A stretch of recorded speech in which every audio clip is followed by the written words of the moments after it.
Hey, want to feel your best? Then keep watching this video because as a pharmacist, I'm going to show you how you can make a few tweaks in your day and start feeling like the new you. Let's get started. Many people don't realize the importance of general health and well-being, and that's the topic I've chosen today. If we can get our mental, physical, and emotional health under control, then we can actually improve our quality of life and reduce the risk of chronic conditions. So here are a few tips that you can implement. Let's go. First off, let's be honest, you're not getting your recommended 7 to 9 hours sleep, are you? You're either struggling to go to sleep or struggling to stay asleep, and then you're waking up the next day tired. Now, it's so crucial to make sure you're getting your recommended 7 to 9 hours sleep because it's been linked to obesity, to diabetes, to heart conditions. Look, you name it, and lack of sleep is going to do it. So here's how you can optimize your sleep, get longer sleep, better quality sleep. First thing you want to do is make sure you're sleeping and waking up at a similar time each day and let your body get used to that rhythm. You also want to make sure you're not looking at screens at least 30 minutes before going to sleep. Also, you don't want to be having heavy meals 2 to 3 hours before sleeping. Also, you want to make sure that your room is cool, dark, and quiet. And if you follow all these tips, then it's going to make it a little bit easier for you to drift off to sleep. Let's talk about food. How's your diet?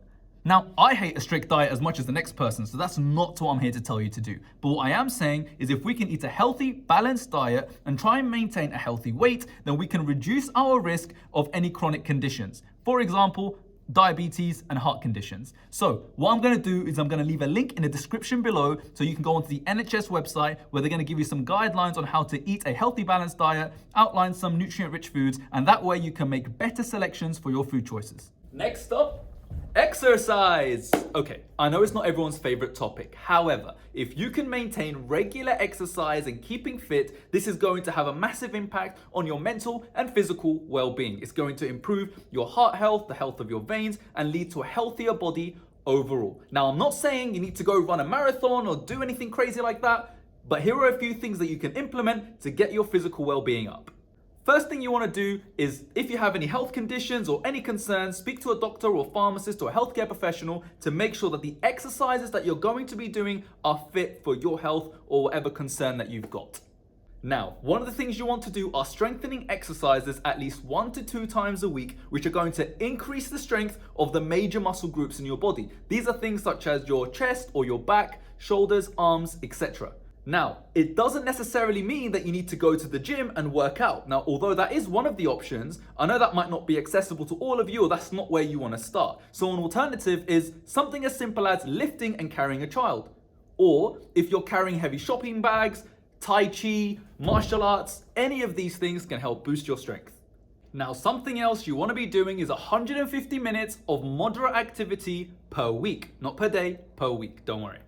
Or you could do 75 minutes of more vigorous activity per week. So when you divide it up, you realize it's not actually that much. So I'm sure you're wondering, what is a moderate intensity exercise? These are things like a brisk walk, pushing a lawnmower, riding a bike, water aerobics. Any of these are moderate intensity exercises. Now, for more vigorous intensity exercises, these are things like skipping, running, martial arts, or riding a bike again, but just doing it quicker and maybe up a hill. So here are some tips on how you can reduce your stress.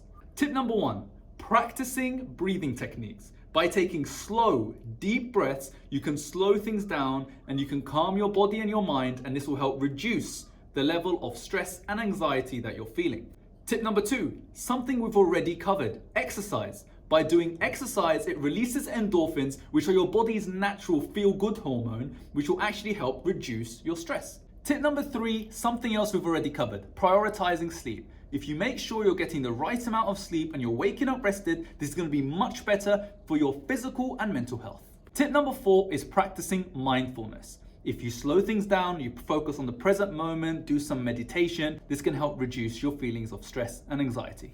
Tip number 5 is connecting with people. Don't isolate yourself. That's the worst thing you can do. What you want to do is open up to people, friends, family, who can support you and give you a sense of perspective and just overall make you feel better and support you through what you're going through.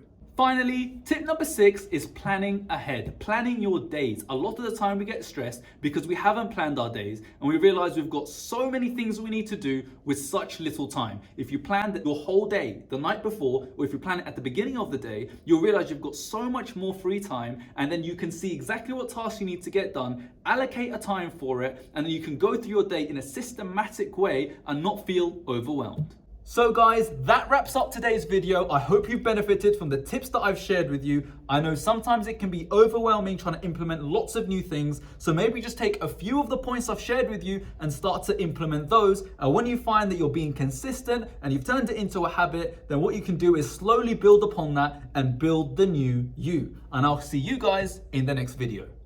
So here are a few tips that you can implement. So here are a few tips that you can Why is the sun so bright? I hope you benefited from the tips. I hope you benefited from the tips.